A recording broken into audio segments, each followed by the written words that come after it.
How's it going, Jeremians? This video will be a very consumer-oriented comparison between the very newly released QooCam 8K by Candle as well as the Insta360 OneX. I also have the GoPro Max, but it is with a friend right now who's in Japan, Niseko, using it for his skiing experience, so I don't have the camera with me right now. But I'll let you have my experience and do a very quick comparison with these three cameras as a very consumer oriented 360 cam hobbyist enthusiast. So I'm not the kind of high-end professional work that I do with the 360 cam like Hugh from Creator Up. So I'm not going to talk about the very high-end features. I won't be peeping pixels. I'll be talking about how easy is this to use on an everyday basis.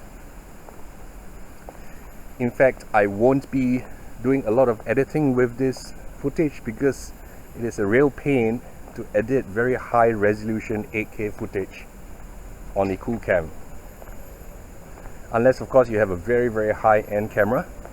So this QooCam 8K that I'm filming on right now, I am using the internal microphone.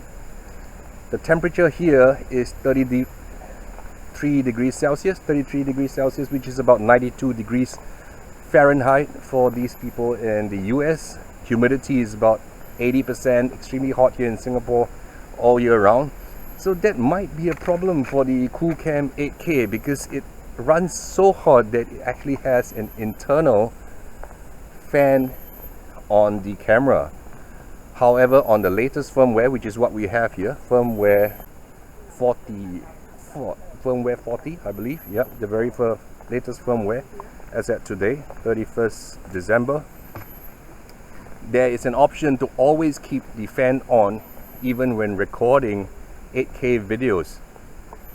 However, that's an issue because the fan is so loud, you're gonna only hear the fan when the video is recording, unless of course you are using an external microphone, which this camera has. So I have this set at 30 frames per second at 8K. ISO is set at 100 because it's bright in the sky right now. Shutter speed, I have it about 120, 1/120th. How is the audio? I'm just holding it on a selfie stick, and the software I will be editing this on will be the DaVinci Resolve 16.2. How's the stabilization? Is it stable?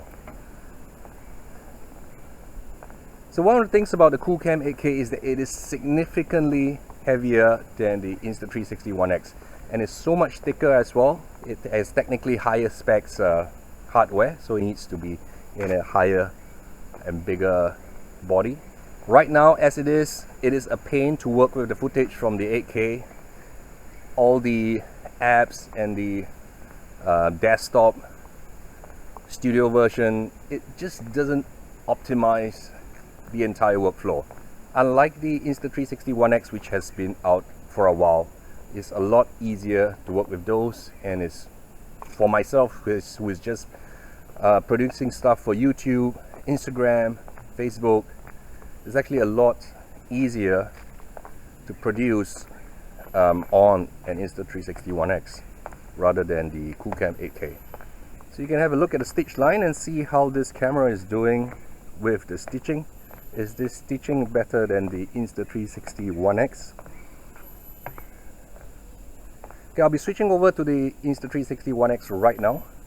Same place, same time, and you can hear the differences in the audio as well as the image quality and stabilization. This is the Insta360 OneX using the internal built-in microphone set at 5.7K 30 frames per second to match the QooCam 8K. How is the dynamic range? How is the sound? Can you hear the birds and crickets chirping in the background? How are the shadows and how are the highlights? ISO has been set to 100 and I have matched exposure with the shutter speed accordingly. One thing for sure is that this Insta360 OneX is significantly lighter than the QooCam 8K, and I feel a lot less of a strain on my hand. I'm not paid by any of these manufacturers. No one sends me the camera for free. I paid full price for all of these cameras, the OneX, the GoPro Max, as well as the QooCam 8K. So I can give you my very frank, honest opinion. Totally unbiased, totally independent. Just as a service to you guys who are thinking about buying this. How's the stabilization? Spinning this around. One peculiarity that you want to look out for is that the QooCam has a built-in battery, which means that you cannot just swap out battery. And one problem is that just that little short walk, that video which I shot before this, I started at 100% battery life. But at the end of the very short video, battery life was at 91%. That can be a deal breaker for many of you who are going to bring this along for your holidays as well as your social events, because there's no option to just swap out batteries like the GoPro Max or the Insta360 OneX. Although you can plug in a USB power bank and keep it charging, that's not the most elegant solution.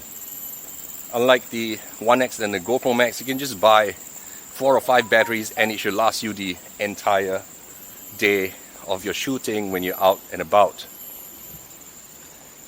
The advantage of the GoPro Max, of course, is that it has got one of the best stabilization that I think, they have a lot of experience with stabilization on their GoPro Hero series, and with the Hyper Smooth, it is definitely a lot smoother than the OneX and the QooCam, I'm sure, no doubt about it.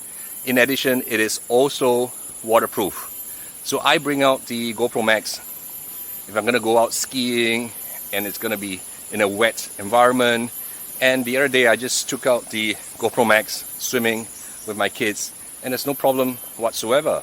And it also comes with a pair of protective lenses. Of course, it does affect the image quality, but it does protect the GoPro Max a little bit more than these other two cameras, which just have their lenses exposed to the elements. If you drop it, they will scratch, they will break. And this company is being out in China, Hong Kong. It's going to cost a lot of money to send it back there, get it replaced, and send it back to you. I think the OneX has been out for a year, I think. So all the tools that are there, the app on the Android phone, which is what I'm using, as well as on the PC and Mac, is a lot more mature. But I think from a social media point of view, from a consumer point of view, that's me. I'm not doing any massively high-end work here. GoPro Max has the nicest workflow, I would say.